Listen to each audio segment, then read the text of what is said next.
नमस्कार दोस्तों, क्या आप भी क्लास 10th यूपी बोर्ड के छात्र हैं और बहुपद चैप्टर आपको बहुत डराता है? तो आज का वीडियो सिर्फ आपके लिए है। आज हम शून्य से शिखर तक बहुपद को समझेंगे और वो सवाल हल करेंगे जो सीधा बोर्ड एग्जाम में पूछा जाता है। वीडियो के अंत तक आप बहुपद के मास्टर बन जाएंगे। तो चलिए शुरू करते हैं। बहुपद शुरू करने से पहले हम कुछ टर्म समझते हैं, जैसे चर क्या होता है, अचर क्या होता है, घात क्या होता है, पूर्ण संख्या क्या है और चर अचर को पहचानने का तरीका क्या है। देखिए, चर क्या होता है। चर जैसे किसी भी समीकरण में, जैसे x हो, y हो, z हो, ये क्या हो गए, ये चर हो गए। या फिर a हो गया, b हो गया, c हो गया, ये ऐसे यूज होता है ना किसी भी समीकरण में। जैसे किसी भी कोई भी इक्वेशन मान लो बनाते हैं, जैसे +3y ऐसे करके 2x + 3y = 0। तो यहाँ पे जो ये x आया, ये y आया, ये क्या है, चर है। ठीक। अब अचर क्या है? अचर मतलब अंक। जहां भी संख्या होगी वो अचर होगा। जैसे इसमें जो भी संख्या है, ये संख्या, ये संख्या, ये क्या है, अचर है। ठीक। तो अचर क्या हो गया, अंक। इसको याद करने का तरीका क्या है, यहां भी आ है, यहां भी आ है, अचर अंक। अंक में क्या हो गया, 2, 5, 7, कुछ भी, मतलब जो भी नंबर्स हैं वो क्या है, अंक है। और वो क्या है, अचर। तो अचर, ये याद रखना, अचर अंक। याद रखने की यही ट्रिक है, अच्छी भी, क्योंकि लोग इससे बार बार भूल जाते हैं, वो कंफ्यूज हो जाते हैं। अचर क्या होता है, चर क्या होता है। तो चर क्या है, एक्स वाई जेड। अचर क्या है, अंक, आ, अचर अंक, आ। ठीक। उसके बाद आता है घात। घात क्या होता है, जैसे मान लो x² + 5 लिखा है, तो यहाँ पे ये जो x² है ना, ये वाला इस घात, इसको क्या बोलेंगे, घात। ठीक। ये क्या होता है, घात। या फिर मान लो जैसे दूसरा इक्वेशन ले लेते हैं, 3x³ + 5y² = 7। ठीक। अब इसमें देखिए, ये क्या है, इसकी घात है। ये क्या है, घात। ये क्या है, घात। ठीक। समझ गए। अब पूर्ण संख्या। पूर्ण संख्या क्या होता है, पूर्ण संख्या 0, 1, 2, 3 लेकर ये इनफाइनाइट तक, ये क्या होता है, पूर्ण संख्या। अब बात करते हैं कि बहुपद आखिर होता क्या है। नाम से ही पता चल रहा है, बहु मतलब बहुत सारे, बहु मतलब बहुत सारे।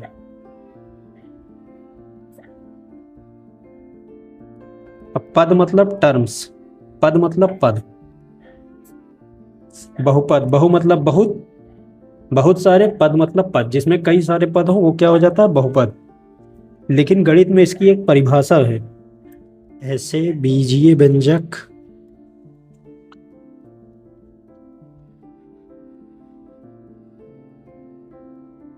एल्जेब्रिक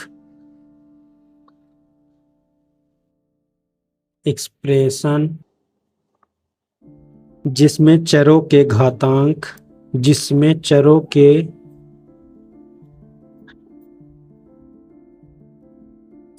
के घातांक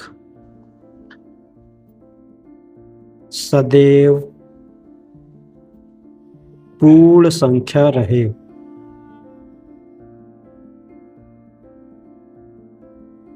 ठीक। पूर्ण संख्या हम पहले ही पढ़ चुके हैं। पूर्ण संख्या क्या होता है, 0, 1, 2, 3 से लेके कहाँ तक, अनंत तक। ठीक। हमने ये पहले ही पढ़ लिया, इसीलिए हमने इसको पहले पढ़ लिया था, ताकि बाद में आपको कंफ्यूजन ना हो। बहुपद में अब बहुत ध्यान रखने वाली बात यह है, अगर x की पावर माइनस हो, जैसे x की पावर -2 हो गया, या x अंडर रूट में हो, √x, या x बटे में हो, तो ये बहुपद नहीं होंगे। तो ये तीनों, ये और ये बहुपद नहीं होंगे, बहुपद नहीं होंगे।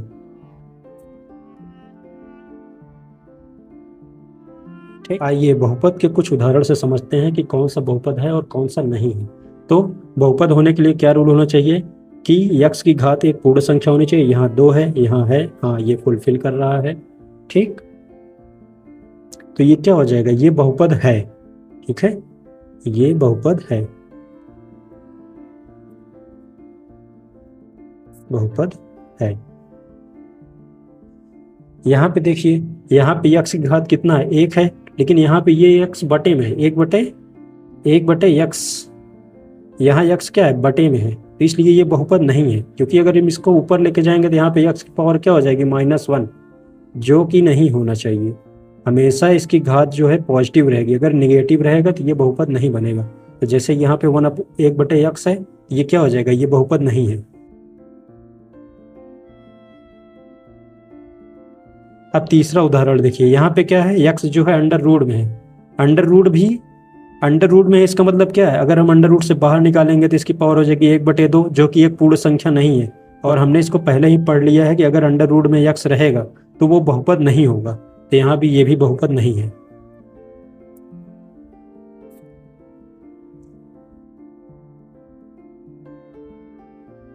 क्योंकि अगर इसको हम तोड़ेंगे तो ये क्या हो जाएगा, x की पावर हो जाता है 1/2, अंडर रूट x बराबर हो जाता है x की पावर 1/2, जो कि 1/2 जो ये आया है, जो ये 1/2 आया है, ये क्या है, ये पूर्ण संख्या नहीं है, पूर्ण संख्या नहीं है।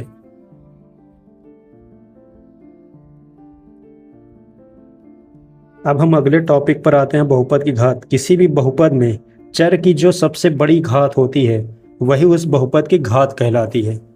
उदाहरण के लिए, जैसे मान लीजिए यहाँ पे है 2x³ 3 + 4, तो ये यहाँ पे क्या है, बहुपद की घात यहाँ पे क्या हो जाएगी, अगर हम इसको पूछेंगे बहुपद की घात क्या है तो 3 है। ठीक, अगर यही चीज़ ऐसे लिखा हो 3x² + y⁻1 + 7, तो यहाँ पे घात क्या हो जाएगी, यहाँ पे इसकी बहुपद की घात 2 है। यहाँ पे यही बहुपद की घात हो जाएगी। घात के आधार पे बहुपद के प्रकार देखते हैं। रैखिक बहुपद,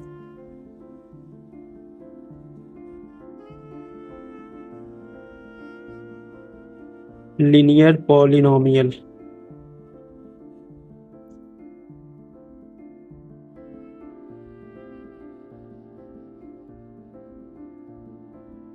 द्विघात बहुपद,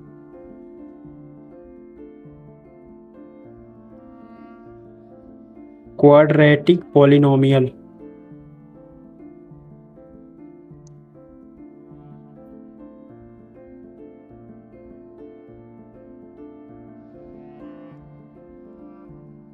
और तीसरा है त्रिघात बहुपद।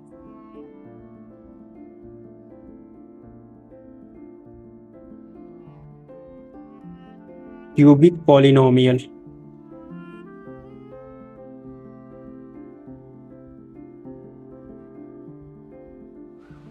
आइए अब हम देखते हैं कि रैखिक बहुपद क्या होता है। जिसकी घात 1 हो रैखिक बहुपद कहलाता है। ठीक है, अब इसका उदाहरण देखते हैं। 2x + 3 7y + 5। रैखिक बहुपद क्या होता है, जिसकी घात 1 हो। उदाहरण, जैसे यहाँ पे x की घात 1 है, ये क्या है, रैखिक बहुपद है। y की घात 1 है।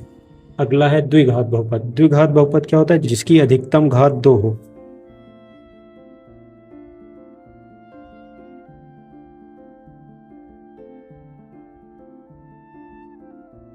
इसका उदाहरण क्या है, जैसे ax² + bx + c। ठीक है, द्विघात बहुपद क्या है, जिसकी अधिकतम घात 2 हो। जैसे यहाँ पे देखिए, इसकी अधिकतम घात कितनी है, 2 है। ये क्या हो गया, द्विघात बहुपद। और ध्यान रहे, यह आपके सिलेबस का सबसे महत्वपूर्ण हिस्सा है, ये वाला। ये क्वेश्चन बार बार आएगा, ax² + bx + c, द्विघात बहुपद। इसके बाद अगला है त्रिघात बहुपद, जिसकी घात 3 हो। उदाहरण, x cube minus 3x² plus x plus 1। त्रिघात बहुपद जिसकी घात 3 हो। उदाहरण x की घात 3 minus 3x² plus x plus 1। यहाँ पे इसकी अधिकतम घात कितनी है? 3, इसीलिए ये क्या हो गया? त्रिघात बहुपद। तो अब हम इस चैप्टर के बहुत ही इंपॉर्टेंट टॉपिक पढ़ने जा रहे हैं, शून्यांक। शून्यांक क्या होता है? बहुपद का ग्राफ x अक्ष को जितने बिंदुओं पर काटता है या स्पर्श करता है उतने ही बहुपद के शून्यांक होते हैं।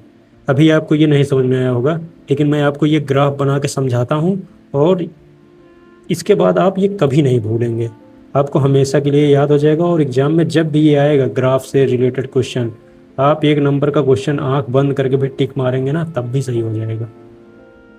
अभी हमने पढ़ा बहुपद का ग्राफ x अक्ष को जितने बिंदुओं पर काटता है या स्पर्श करता है उतने ही बहुपद के शून्यांक होते हैं। तो यहाँ पे x अक्ष ये वाला है, ठीक, ये x अक्ष है, ये y अक्ष है और ये बहुपद का ग्राफ है। अब ये बहुपद का ग्राफ x अक्ष को जितनी बार काटेगा उतने ही इसके शून्यांक होंगे। तो ये एक बार भी नहीं काट रहा है, तो यहाँ पे क्या होगा? कोई शून्यांक नहीं। यहाँ पे क्या हो जाएगा? कोई शून्यांक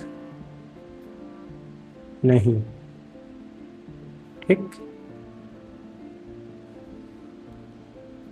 इसमें देखिए, इसमें एक बिंदु पे काट रहा है, ये ग्राफ है, ये x अक्ष को कितनी बार काट रहा है? एक बार। तो इसके कितने शून्यांक हो जाए? एक शून्यांक, एक शून्यांक।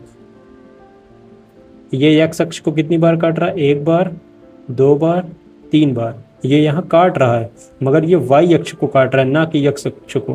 तो x अक्ष को जितनी बार काटेगा x एक्सिस को उतने ही शून्यांक होंगे। ये कितनी बार काट रहा है? 1, 2, 3। इसके कितने शून्यांक? 3 शून्यांक। इसी प्रकार इस वाली सवाल में कितनी बार? 1, 2। इसके कितने शून्यांक? 2 शून्यांक।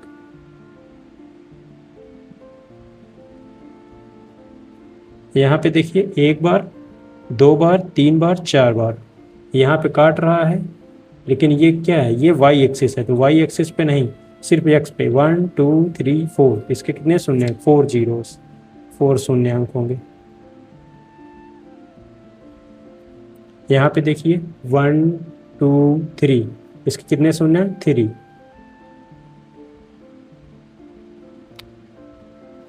ये याद रखना, जितनी बार ये x अक्ष को टच करे या कट करे उतने ही शून्यांक होंगे। ये टच करके जा रहा है तब भी काउंट करेंगे, काट के जाएगा तब भी काउंट करेंगे, ठीक है। और अगर ये सिर्फ y एक्सिस से होकर जाएगी तब इससे का कोई भी शून्यांक नहीं होगा। जैसे यहाँ पे ये काट रहा है, y एक्सिस को काट रहा है, तब भी ये शून्यांक नहीं काउंट होगा। यहाँ पे भी काट रहा है, यहाँ पे भी काट रहा है, यहाँ पे भी काट रहा है, तो इसको हम शून्यांक में नहीं जोड़ेंगे। और अगर आप चाहते हैं मैं प्रश्नावली 2.2 के सारे सवाल ऐसे ही अच्छे से समझाऊं तो इस चैनल को प्लीज़ सब्सक्राइब करें, वीडियो को लाइक करें और कमेंट करें। Okay guys, thank you, bye bye.